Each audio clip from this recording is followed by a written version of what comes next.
సింహం మరియు ఎలుక. ఒకరోజు అడవిలో ఒక శక్తివంతమైన సింహం నిద్రపోతోంది. అకస్మాత్తుగా ఒక చిన్న ఎలుక సింహం ముక్కు మీద నుండి పరుగు పెట్టింది. సింహం గర్జిస్తూ మేల్కొని తన పెద్ద పంజాతో ఎలుకను పట్టుకుంది. దయచేసి నన్ను వదిలిపెట్టండి సింహంగారు అని ఎలుక సింహంను వేడుకుంది. నేను ఒకరోజు ఖచ్చితంగా నీకు సహాయం చేస్తాను అని అంది. అంత చిన్న జీవి మాట్లాడటం విని సింహం ఆశ్చర్యపోయి నవ్వింది. నీలాంటి చిన్న ఎలుక నాకు ఎలా సహాయం చేయగలదు?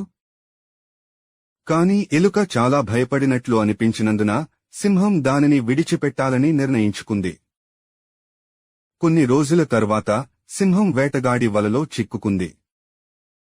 అది గర్జించి పోరాడింది, కాని అది కదిలే కొద్దీ వల మరింత బిగుసుకుపోయింది. సింహం అరుపులు విన్న ఎలుక సంఘటనా స్థలానికి పరుగెత్తింది.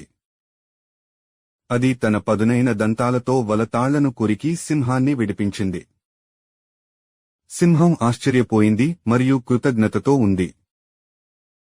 నువ్వు నాకు సహాయం చేయగలవని నేను నమ్మలేదు, కాని నువ్వు నా ప్రాణాన్ని కాపాడావు, నీకు ధన్యవాదాలు అని ఎలుకకు చెప్పింది.